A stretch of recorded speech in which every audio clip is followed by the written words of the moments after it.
छात्रों, सम्राट अशोक एक महान शासक थे तथा सम्राट अशोक ने अब जो चंद्रगुप्त मौर्य द्वारा स्थापित मौर्य साम्राज्य था उसको अक्षुण्ण बनाए रखा तथा उसके साम्राज्य की सीमाओं का विस्तार किया।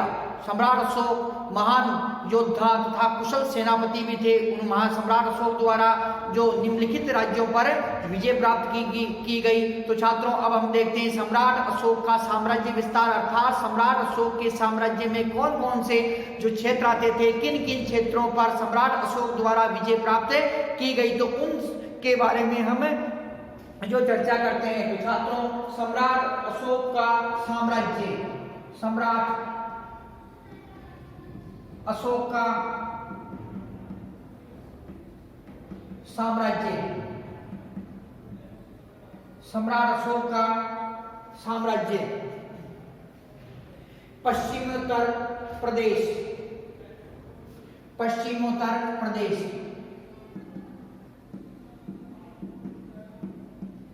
पश्चिमोत्तर प्रदेश, पश्चिमोत्तर प्रदेश। अशोक का साम्राज्य उत्तरी पश्चिमी सीमा हिंदू कुश, अशोक के साम्राज्य की सीमा, अशोक के साम्राज्य की सीमा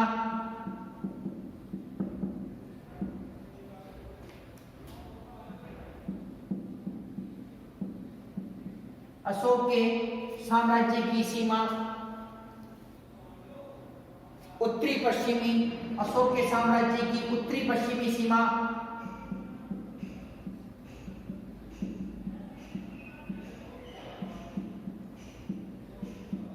हिंदू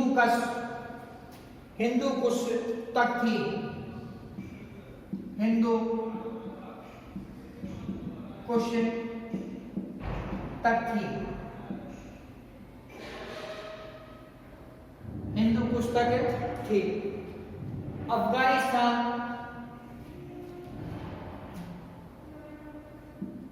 अफगानिस्तान अशोक के साम्राज्य में आता था, अशोक के साम्राज्य में आता था।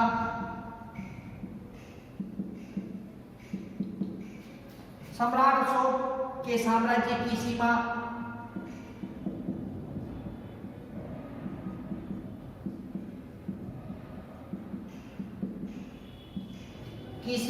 सीरिया देश से स्पर्श करती थी, सीरिया, सम्राट अशोक के साम्राज्य की सीमा सीरिया से स्पर्श करती थी, सीरिया से स्पर्श करती थी। छात्रों, सम्राट अशोक का पश्चिमोत्तर प्रदेश जो पश्चिमी भारत के जो हिस्से हैं, पश्चिमी भारत के अंतर्गत इसका साम्राज्य इतना विस्तृत था कि अफगानिस्तान का क्षेत्र भी सम्राट अशोक के साम्राज्य में आता था और इसकी जो साम्राज्य की सीमा थी वो सीरिया देश से स्पर्श करती थी, अर्थात सम्राट अशोक की सीमाएं सीरिया देश से जो स्पर्श करती थी। छात्रों, कश्मीर, कश्मीर कलहण की राष्ट्रगीति के अनुसार, कलहण, ये विद्वान कलहण कश्मीर का, कलहण की राष्ट्रगीति पुस्तक के अनुसार, पुस्तक के अनुसार, राष्ट्रगीति पुस्तक के अनुसार अशोक ने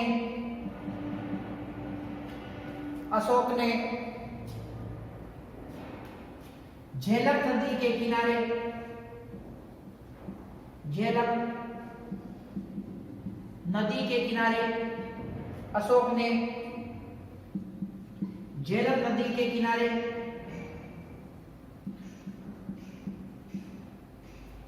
झेलम नदी के किनारे कश्मीर में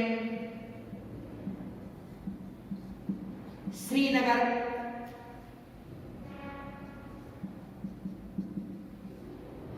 नामक नगर की स्थापना की।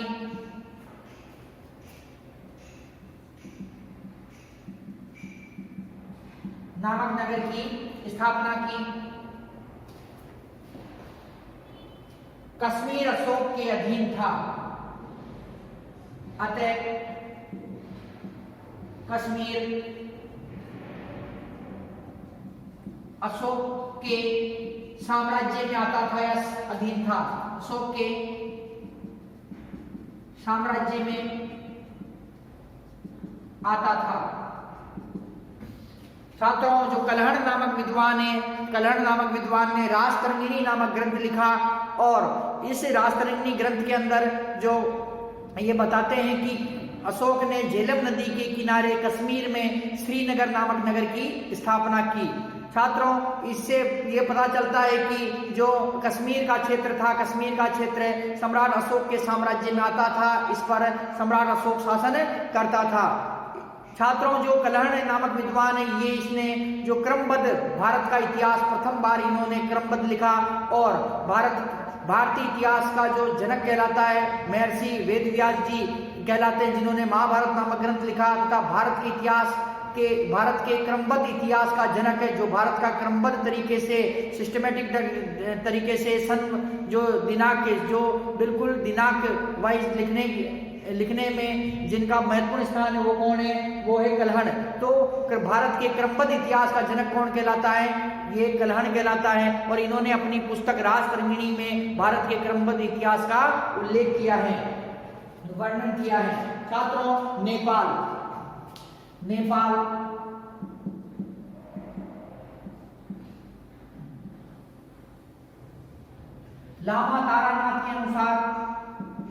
लामा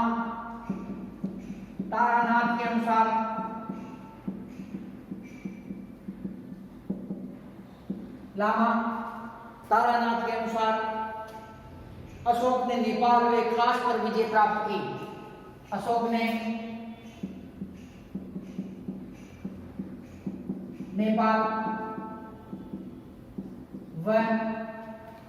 नेपाल में खास पर विजय प्राप्त की।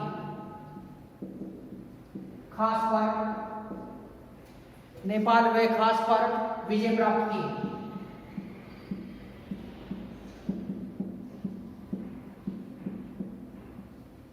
नेपाल में खास पर विजय प्राप्त की। नेपाल की तराई से अशोक के दो अभिलेख। नेपाल की तराई से अशोक के दो अभिलेख प्राप्त हुए हैं।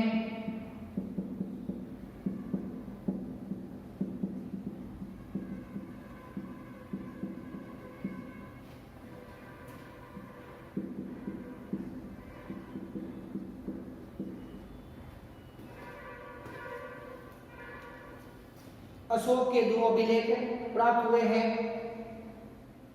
रुम्मीदेई एवं निगलवा स्तंभलेख। रुम्मीदेई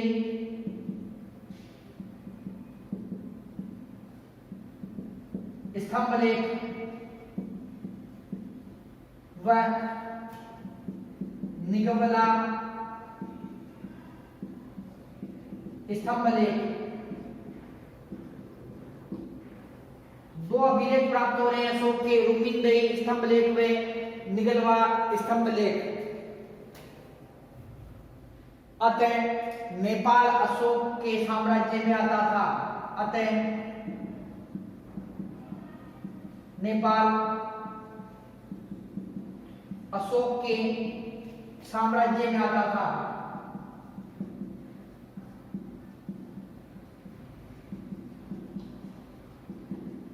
अतः नेपाल अशोक के साम्राज्य में आता था।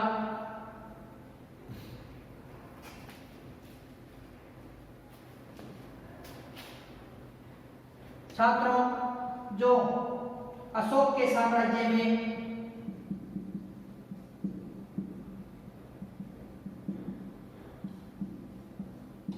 अशोक के साम्राज्य में उत्तर प्रदेश,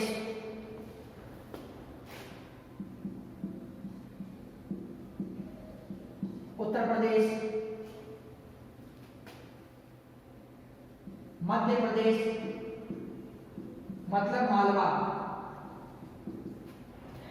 गुजरात,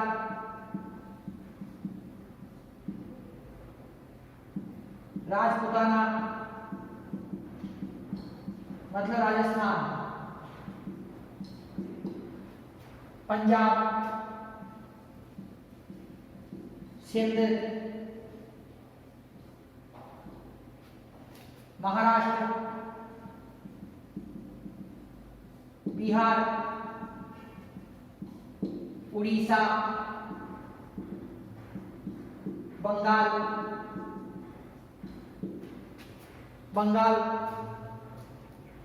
कर्नाटक,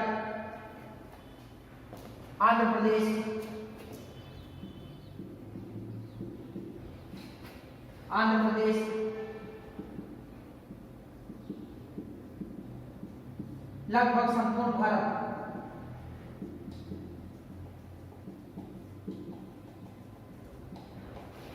लगभग संपूर्ण भारत, तो छात्रों, जो सम्राट अशोक के बारे में जानकारी प्राप्त होती है कि सम्राट अशोक का नेपाल पर भी अधिकार था। जो तिब्बती लेखक है, कौन से, लामा तारानाथ। कहाँ के लेखक है? तिब्बती लेखक है। इनके ग्रंथ है कंग्यूर तथा तंग्यूर। इन्होंने कौन से ग्रंथ लिखे? कंग्यूर तथा तंग्यूर। तो छात्रों, लामा तारानाथ के अनुसार अशोक ने नेपाल में खास पर विजय प्राप्त की। कहाँ पर की? नेपाल में। खास का क्षेत्र था, तो इन पर क्या की? अशोक ने विजय प्राप्त की। नेपाल की तराई से अशोक के 2 अभिलेख प्राप्त हुए हैं। कौन कौन से हुए?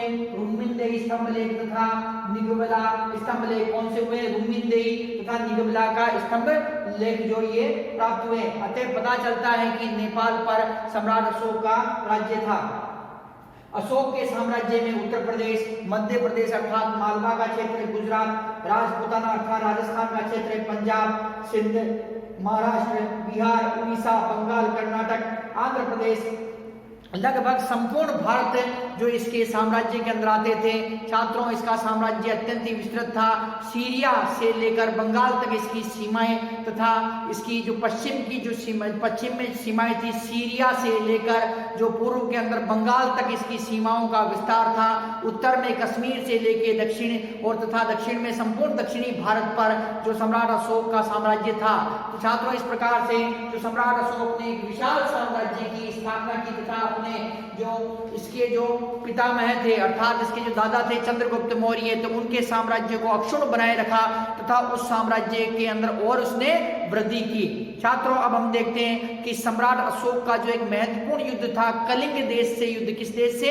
कलिंग देश से जो इनका युद्ध था, तो उस युद्ध के बारे में हम जानकारी प्राप्त करते हैं। तो चर्चा करते हैं छात्रों उसके बारे में। कलिंग युद्ध मोस्ट इंपोर्टेंट है। कलिंग युद्ध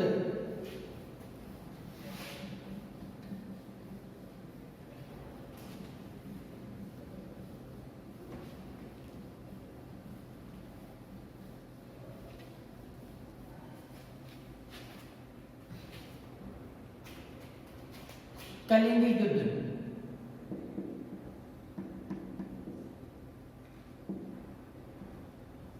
समय, युद्ध का समय छात्रों ये 261 ईस्वी पूर्व। कब हुआ था? 261 ईस्वी पूर्व। 261 ईस्वी पूर्व जो ये युद्ध हुआ, कौन सा युद्ध हुआ? कलिंग का युद्ध हुआ।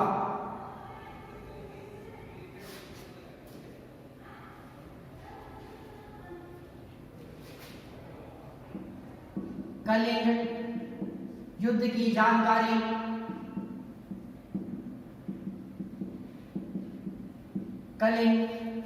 जानकारी अशोक के 13वें शिलालेख में खारवेल के हाथी गुफा अभिलेख से मिलती है।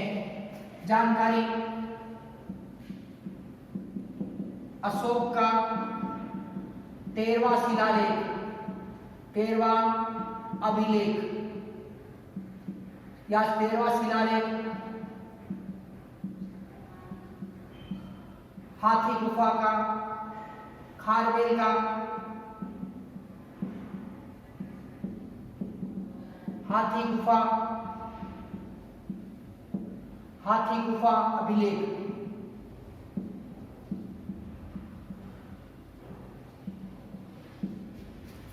अशोक का 13वां शिलालेख तथा खारवेल का हाथी गुफा अभिलेख,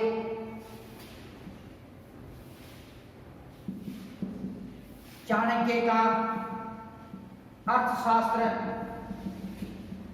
चाणक्य का अर्थशास्त्र ग्रंथ, चाणक्य का अर्थशास्त्र ग्रंथ,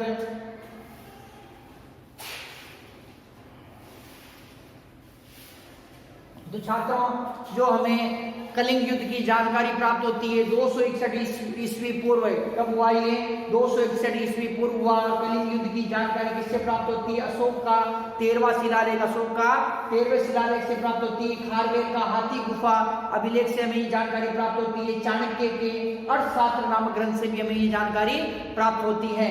छात्रों इस प्रकार से जो ये हमें जानकारी प्राप्त हो रही है।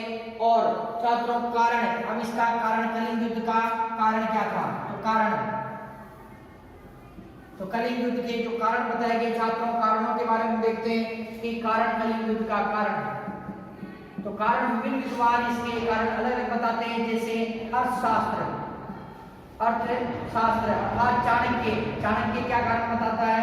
चाणक्य को किस नाम से जाना जाता है? कौटिल्य तथा विष्णुगुप्त के नाम से भी चाणक्य को जाना जाता है। और इन्होंने कौन सा ग्रंथ लिखा? इन्होंने लिखा अर्थशास्त्र नामक ग्रंथ। तो अर्थशास्त्र ग्रंथ छात्रों ये इकोनॉमिक्स पर आधारित ग्रंथ नहीं है, ये भारत का प्रथम राजनीतिक ग्रंथ है। ये लोक प्रशासन पर आधारित ग्रंथ है, राजनीति पर आधारित ग्रंथ है।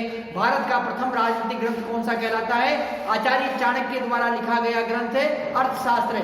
आचार्य चाणक्य को विष्णुगुप्त तथा कौटिल्य के नाम से भी जाना जाता है। तो अर्थशास्त्र जो ग्रंथ है जिसका चाणक्य का, तो इस ग्रंथ के अंदर क्या बताया गया है वो देखते हैं हम छात्रों की। अर्थशास्त्र के अनुसार कलिंग हाथियों के लिए प्रसिद्ध था। अर्थशास्त्र के अनुसार कलिंग हाथियों के लिए प्रसिद्ध था, हाथियों के लिए प्रसिद्ध था। और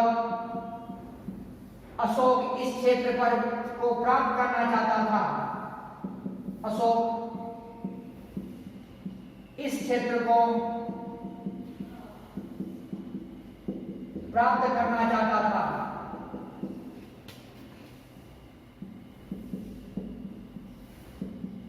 अशोक इस क्षेत्र को प्राप्त करना चाहता था। प्लिनी नामक जो विद्वान है उसके अनुसार प्लिनी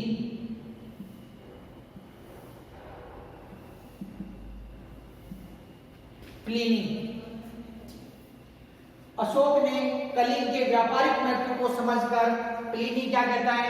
अशोक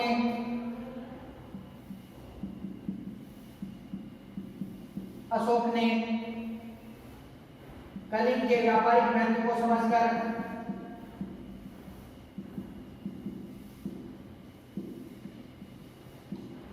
व्यापारिक महत्व को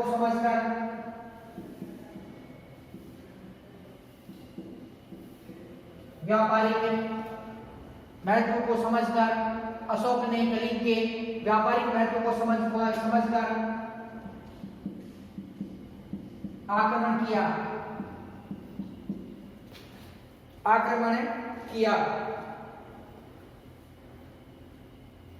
तारानाथ नाम के विद्वान है, तारानाथ, ये क्या कहते हैं? इनके अनुसार नाग शासकों ने अशोक के मणिमुक्ताओं की चोरी कर ली। नाग शासकों ने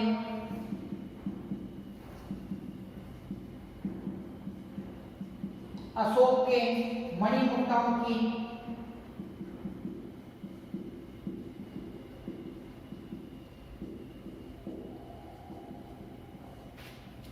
चोरी कर ली।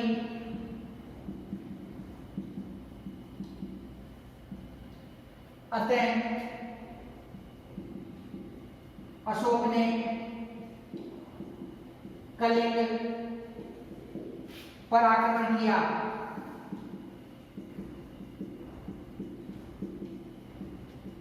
अतः अशोक ने कलिंग पर आक्रमण किया।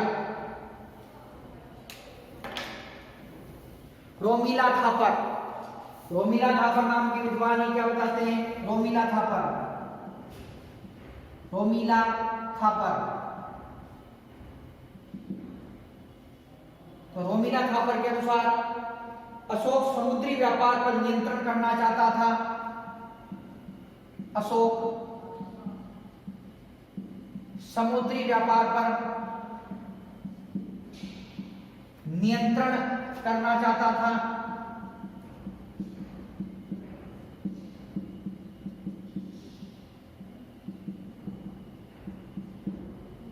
अतः कलिंग पर आक्रमण किया।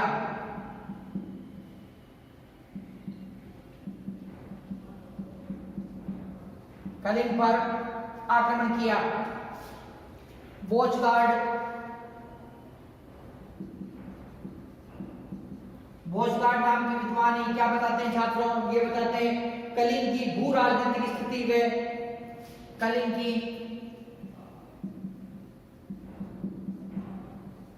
भू राजनीतिक व भू राजनीतिक स्थिति व व्यापारिक महत्ता के चलते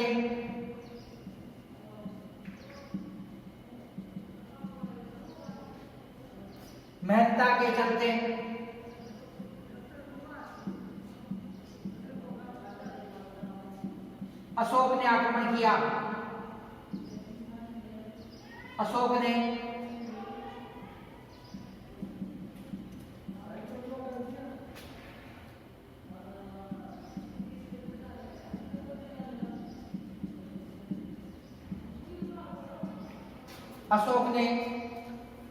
आक्रमण किया। छात्रों इसमें देखिए आपकी अशोक के सम्राट अशोक कलिंग पर आक्रमण करते हैं। वो ये बहुत बड़ी विजय थी सम्राट अशोक की, और सम्राट अशोक ने कलिंग देश पर आक्रमण किया। अब आक्रमण किया उन्होंने कब किया? 261 ईस्वी पूर्व। सम्राट अशोक कलिंग अशोक मौर्य हैं, सम्राट अशोक मौर्य 261 ईस्वी पूर्व कलिंग देश पर ये आक्रमण करते हैं। तो कलिंग युद्ध की जानकारी हमें किससे प्राप्त होती है? कि सम्राट अशोक के 13वां जो शिलालेख है, 13वें नंबर का सम्राट अशोक का शिलालेख है, उससे हमें इससे कलिंग युद्ध की जानकारी प्राप्त होती है। दूसरा जो कलिंग के शासक है खारवेल, कलिंग का शासक कौन था? खारवेल। तो खारवेल का जो हाथी गुफा का अभिलेख है, इस हाथी गुफा के अभिलेख से भी हमें जो कलिंग युद्ध की जानकारी प्राप्त होती है। चाणक्य का जो अर्थशास्त्र नामक ग्रंथ है, इस अर्थशास्त्र नामक ग्रंथ से भी हमें कलिंग युद्ध की जानकारी प्राप्त होती है छात्रों। और ये कलिंग युद्ध है, इसका कारण क्या था? तो कारण के बारे में हम चर्चा करते हैं। इसकी कारणों की जानकारी हमें आचार्य कौटिल्य के अर्थशास्त्र से मिलती है। प्लिनी नामक विद्वान इसके कारण बताता है युद्ध के।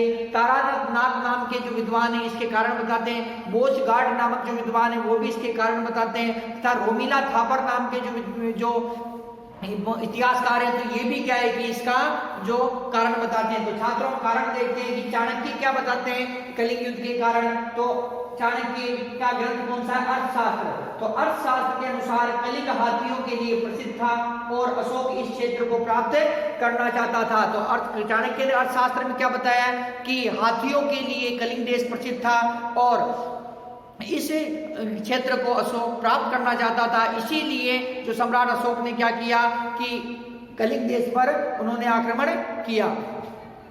प्लिनी नामक विद्वान है छात्रों, जो प्लिनी नामक विद्वान है, ये विद्वान क्या बताते हैं? अशोक ने कलिंग के व्यापारिक महत्व को समझकर आक्रमण किया कि कलिंग व्यापारिक दृष्टि से समृद्ध राज्य था और इस समृद्ध राज्य को प्राप्त करना चाहता था। इसीलिए उसने इसके व्यापारिक महत्व को देखकर उस पर क्या किया? आक्रमण किया। तारानाथ नामक जो तिब्बती इतिहासकार है, इन्होंने क्या कहा कि नाग शासकों ने अशोक के मणिमुक्ताओं की चोरी कर ली। जो नाग वंश के शासक थे उन्होंने सम्राट अशोक के मणिमुक्ताओं की चोरी कर ली थी। इसीलिए क्या हुआ कि सम्राट अशोक जो ने उन पर आक्रमण किया। छात्रों, इसके अतिरिक्त जो रोमिला थापर नाम के विद्वान है, ये क्या बताते हैं कि अशोक समुद्री व्यापार पर नियंत्रण करना चाहता था। तो छात्रों, कलिंग एक व्यापारिक बंदरगाह भी था और कलिंग देश का जो तटवर्तीय क्षेत्र था वो समुद्री था। समुद्री तटवर्तीय क्षेत्र होने के कारण कलिंग पर वो अधिकार करना चाहता था ताकि संपूर्ण समुद्री व्यापार पर उसका नियंत्रण हो सके। किसका? सम्राट अशोक का। इसीलिए उसने क्या किया? कलिंग पर आक्रमण किया। बोचगार्ड नाम का जो विद्वान है वो कलिंग की भू राजनीतिक स्थिति में व्यापारिक महत्वता के चलते अशोक ने आक्रमण किया। तो बोचगार्ड क्या कहता है कि कलिंग की भू राजनीतिक स्थिति को देखते हुए, वे व्यापारिक उसकी महत्वता को देखते हुए सम्राट अशोक ने क्या किया कि कलिंग देश पर आक्रमण किया। और ये आक्रमण कब होता है छात्रों? ये आक्रमण होता है 261 ईस्वी पूर्व। तो आक्रमण अब देखते हैं हम कि सम्राट अशोक का कलिंग पर आक्रमण। तो आक्रमण कब हो रहा है? अशोक ने अपने राज्याभिषेक के 8वें वर्ष सम्राट अशोक ने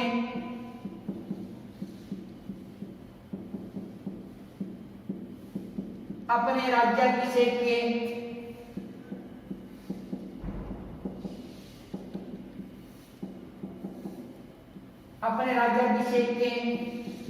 8वें वर्ष कलिंग पर आक्रमण किया।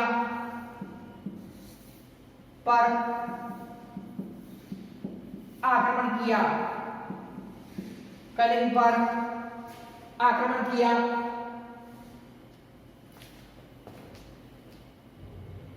आक्रमण की डेट क्या थी छात्रों? 261 ईस्वी पूर्व। कब किया इसने? 261 ईस्वी पूर्व। अशोक के आक्रमण के समय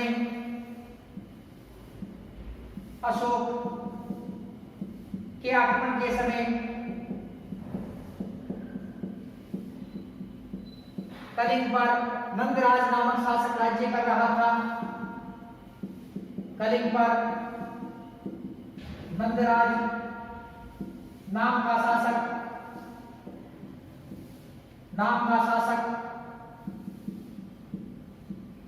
राज्य कर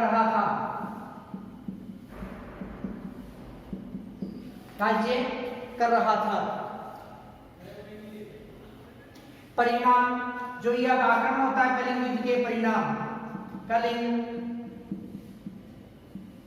युद्ध के परिणाम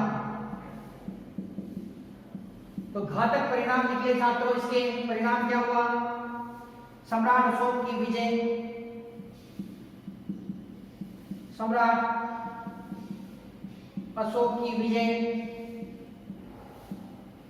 व कलिंग पर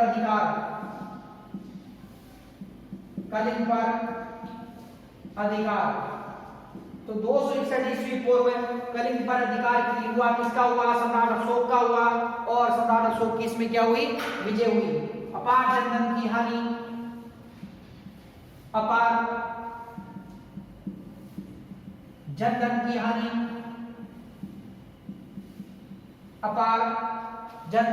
हुई। क्या हुआ छात्रों? इसमें अपार जनधन की हानि हुई। 1 लाख लोग मारे गए, 1.5 लाख लोग बंदी बनाए गए। 1 लाख लोग मारे गए, 1.5 लाख लोग बंदी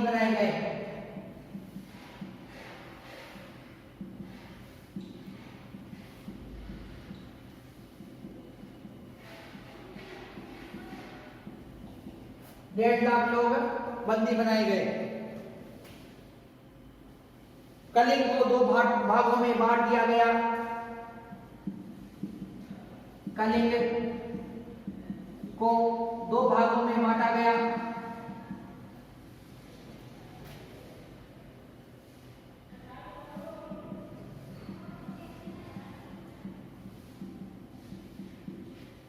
कलिंग को 2 भागों में बांटा गया। उत्तरी केंद्र ढोली, दक्षिणी केंद्र समापा। उत्तरी केंद्र ढोली,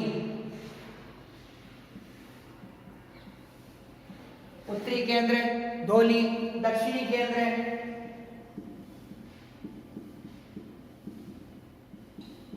समापा, दक्षिणी केंद्र समापा।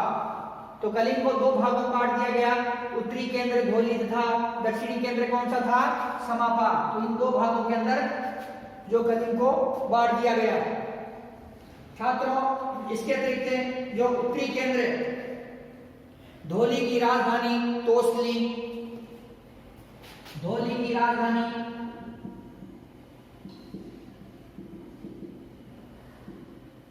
तोसली, धौली की राजधानी कौन सी थी, तोसली, तथा समापा की राजधानी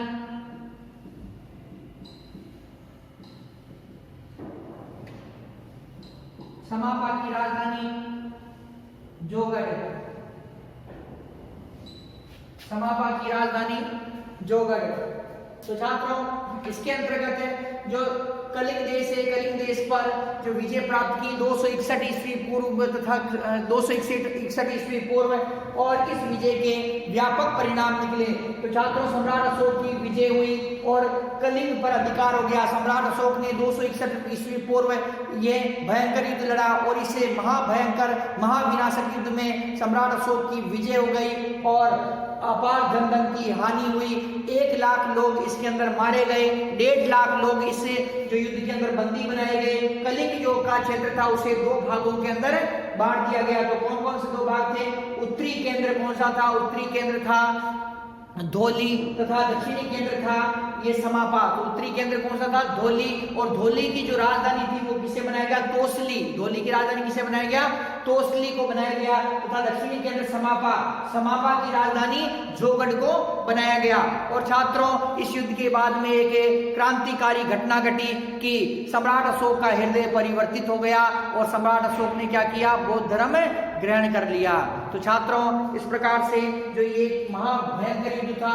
छात्रों, अब देखते हैं अशोक द्वारा विजित राज्य, अशोक द्वारा जो विजित राज्य हैं उन राज्यों के बारे में जो जानकारी प्राप्त करते हैं। तो अशोक द्वारा कौन कौन से जो विजित राज्य जो विजित किए गए, तो अशोक द्वारा विजित राज्य, अशोक द्वारा विजित राज्य,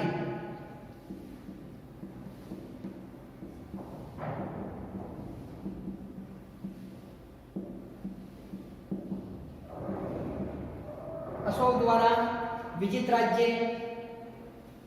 अशोक के 13वां शिलालेख के अनुसार, अशोक के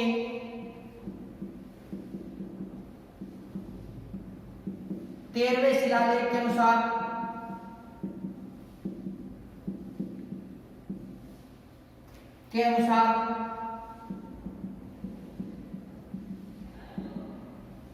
अशोक के 13वें शिलालेख के अनुसार यवन राज्य, यवन राज्य 8वीं अपरांत, 8वीं अपरांत, 8वीं अपरांत आंध्र, आंध्र परिमीदस,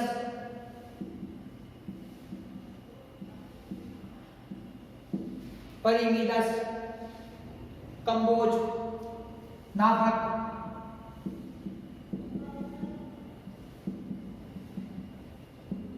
कंबोज, नाभक, नाभपति, भोज,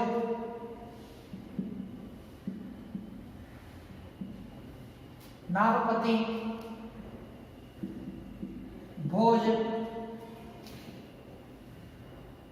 नाभपति, भोज, गांधार, रठिक,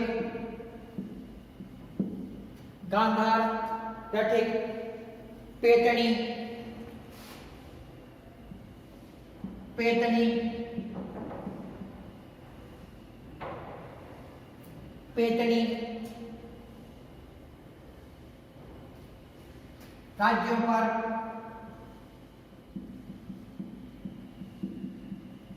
विजय प्राप्त की।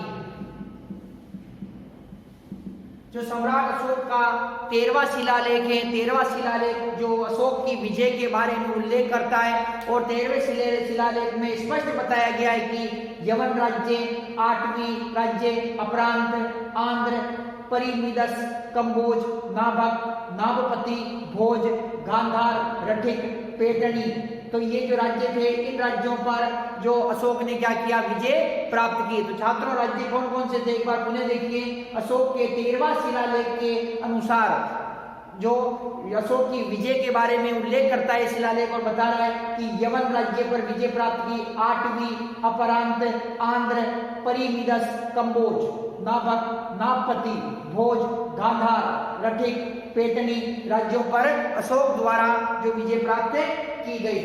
सीमावर्ती स्वतंत्र राज्य, सीमावर्ती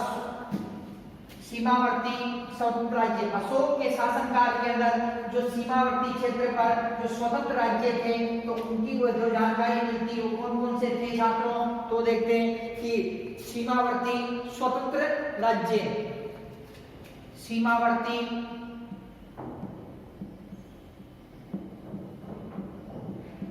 स्वतंत्र राज्य, सीमावर्ती स्वतंत्र राज्य। अशोक के दूसरे व 13वें शिलालेख के अनुसार सम्राट अशोक के दूसरे व 13वें शिलालेख के अनुसार दूसरे व 13वें शिलालेख के अनुसार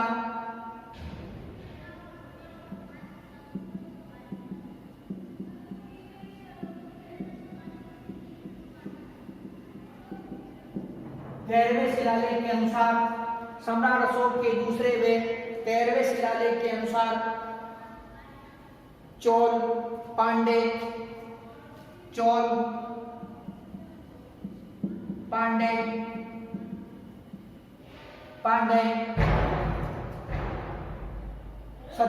सतीय पुत्र, केरल पुत्र, सतीय पुत्र,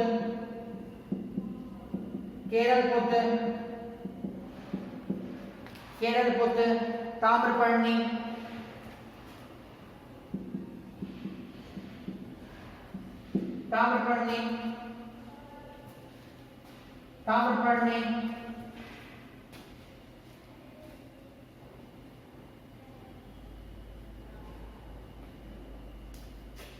तो छात्रों, जो सम्राट अशोक के दूसरे व 13वें शिलालेख के अनुसार चोल, पांडे, सत्यपुत्र, केरल पुत्र, ताम्रपर्णी, श्रीलंका,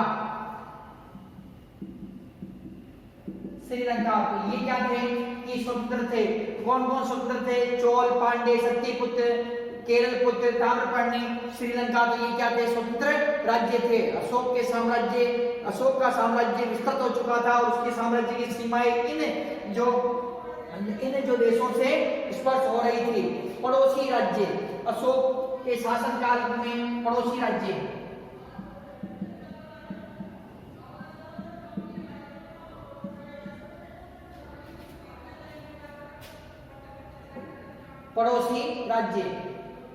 अशोक के 5वें व 13वां शिलालेख में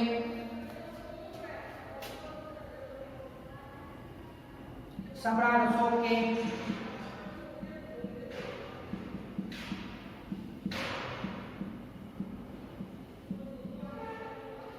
अशोक के 5वें व 13वें शिलालेख में 5वें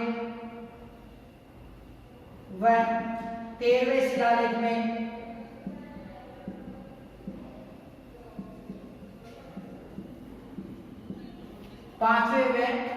शिलालेख में पश्चिमी शक्तियों का उल्लेख मिलता है। पश्चिमी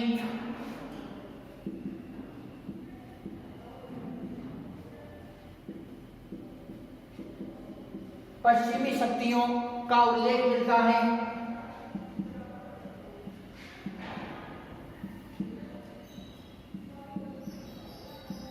पश्चिमी शक्तियों का उल्लेख मिलता है। यवन, गांधार, कम्बोज, यवन, गांधार,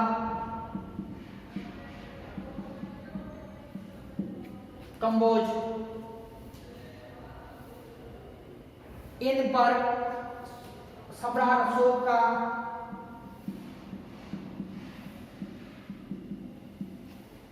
अधिकार था।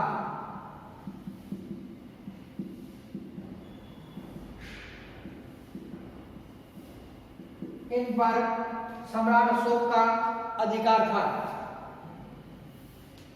अशोक के अभिलेखों से स्पष्ट होता है कि उसका साम्राज्य सम्राट अशोक के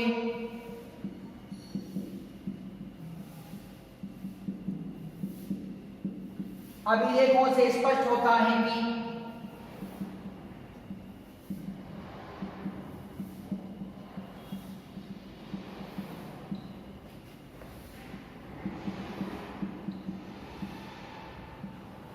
उसका साम्राज्य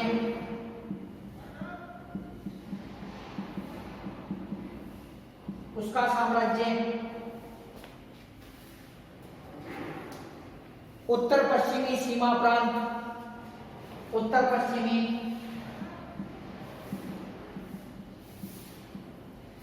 सीमा प्रांत,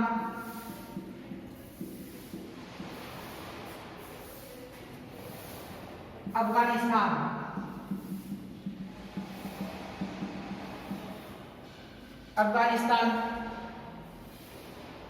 दक्षिण में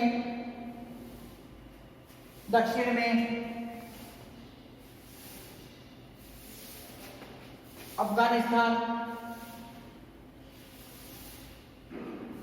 दक्षिण में कर्नाटक, पश्चिम में काठियावाड़, दक्षिण में कर्नाटक, पश्चिम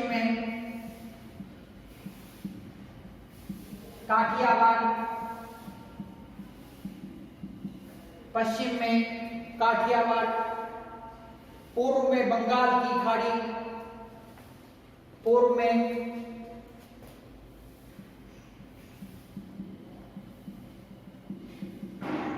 बंगाल की खाड़ी तक फैला हुआ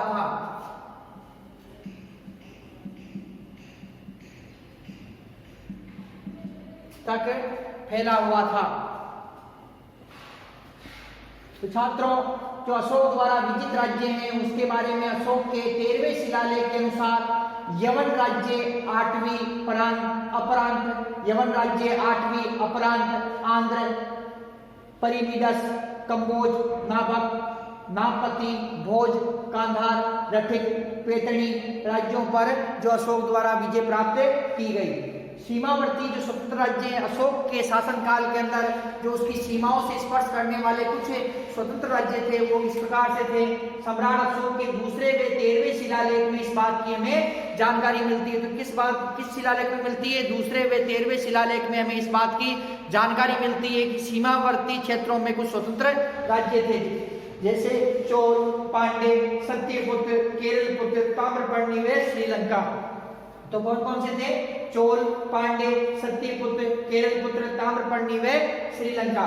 पड़ोसी राज्य जो सम्राट अशोक के शासनकाल के अंदर पड़ोसी राज्य थे जिन पर सम्राट अशोक ने अधिकार कर रखा था, वो पड़ोसी राज्य कौन से थे? तो ये सम्राट अशोक के 5वें तथा 13वें शिलालेख में इस बात की जानकारी मिलती है।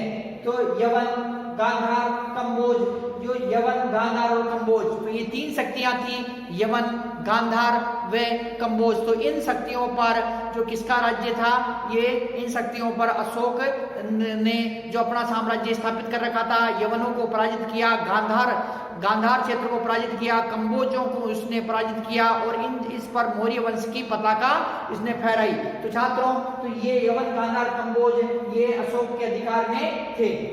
सम्राट अशोक के अभिलेखों से स्पष्ट होता है सम्राट अशोक एक दिग्विजयी शासक था और इसने अपने जो पितामह चंद्रगुप्त मौर्य के जो साम्राज्य को अक्षुण्ण बनाए रखा तथा उसने चंद्रगुप्त मौर्य से भी विशाल साम्राज्य की इसने स्थापना की और अपने मौर्य वंश के साम्राज्य को इसने आगे बढ़ाया।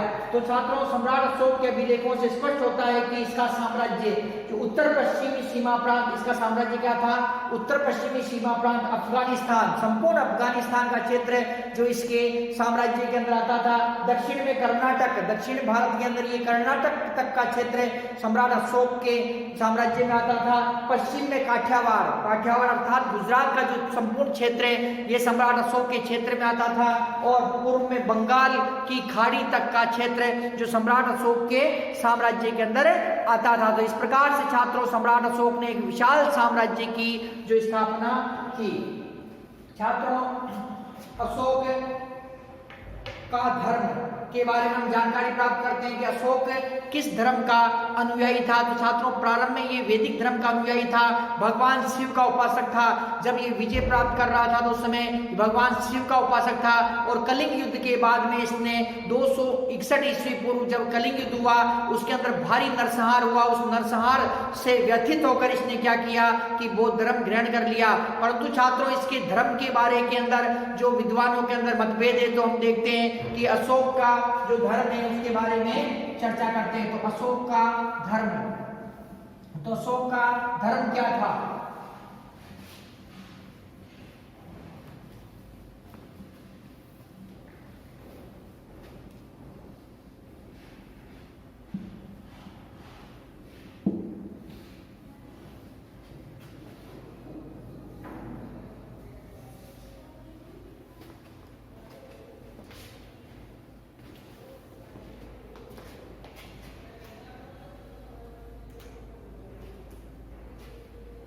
अशोक का धर्म,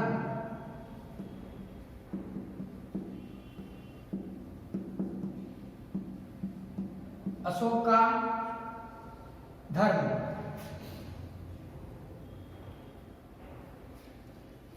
छात्रों, बौद्ध धर्म के अनुसार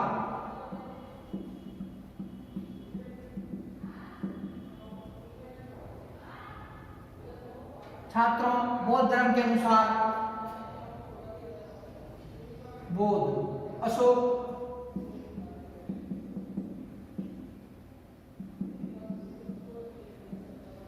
बौद्ध धर्म के अनुसार अशोक क्या था?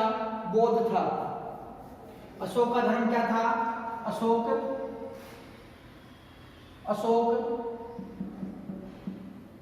बौद्ध था। क्या था? बौद्ध था। तो छात्रों, बौद्ध धर्म की ग्रंथ कौन कौन से जो ये बताते हैं कि अशोक बौद्ध था, उसके बारे में हम देखते हैं छात्रों कि दीपवंश,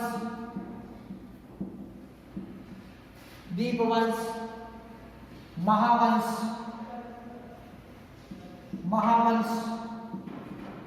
महाबोधिवंश,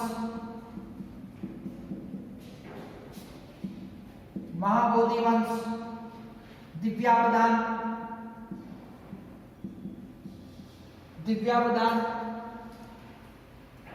महाबोधिवंशन, महावंश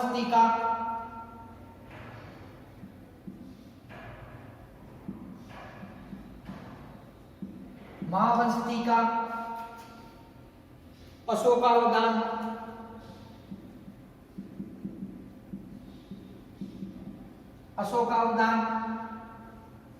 छात्रों, ये जो बौद्ध ग्रंथ हैं ये क्या बताते हैं? अशोक कौन था? बौद्ध था। तो बौद्ध ग्रंथ हैं कौन कौन से छात्रों? दीपवंश, महावंश, महाबोधिवंश, दिव्यावदान, महावंश टीका और अशोकावदान। तो ये बौद्ध ग्रंथ हैं। सम्राट अशोक को क्या बताते हैं? ये बौद्ध था। छात्रों, जैन, अशोक जैन था अर्थात जैन धर्म से संबंधित था। तो ये कौन बताता है छात्रों? बौद्ध धर्म के अनुसार, तो ये छात्रों जैन धर्म तो जैन धर्म था अशोक का। ये कौन बताता है छात्रों? ये बताते हैं छात्रों, ये जैन धर्म था, ये एडवर्ड टॉमस था, टी.एल. साहा, एडवर्ड टॉमस व टी.एल. साहा, टी.एल. शाह, टी.एल. शाह। ये क्या बताते हैं कि जैन धर्म किसका था? अशोक का। तो ये दोनों जो विद्वान है, एडवर्ड टॉमस तथा टी.एल. शाह, ये क्या बताते हैं कि अशोक कौन था? अशोक जैन था, जैन धर्म का अनुयायी था। छात्रों इसके अतिरिक्त जो ब्राह्मण वैदिक धर्म, वैदिक धर्म अर्थात ब्राह्मण धर्म, तो अशोक ब्राह्मण धर्म का अनुयायी था। कौन था? अशोक। अशोक कौन था? अशोक ब्राह्मण धर्म अर्थात वैदिक धर्म जो हिंदू धर्म है उसका अनुयायी था। ये कौन बताते हैं छात्रों? ये बताते हैं विद्वान जो विल्सन व दीक्षितकार। कौन बताते हैं? दीक्षितकार, दीक्षितकार व विल्सन, विल्सन नामक जो विद्वान और दीक्षितकार ये क्या बताते हैं कि वैदिक धर्म का अनुयायी था। कौन था? अशोक। छात्रों फाहियान तथा हेनसांग, फाहियान बौद्ध, बौद्ध था, बौद्ध धर्म, बौद्ध धर्म को मानने वाला था, बौद्ध था। ये कौन बताता है छात्रों? ये फाहियान, फाहियान, फाहियान कौन था? चीनी यात्री था। तथा हेनसांग, हेनसांग, ये हेनसांग भी कौन था? चीनी यात्री था। तो फाहियान तथा हेनसांग भी बताते हैं कि अशोक कौन था? बौद्ध धर्म का अनुयायी था, अर्थात बौद्ध था। इसके अतिरिक्त छात्रों जो बौद्ध धर्म की दीक्षा दिव्यावदान के अनुसार, दिव्यावदान, दिव्यावदान नामक जो ग्रंथ है इसके अनुसार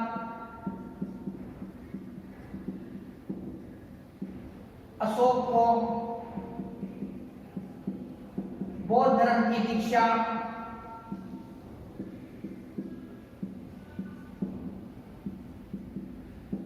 बौद्ध धर्म की दीक्षा उपगुप्त ने दी।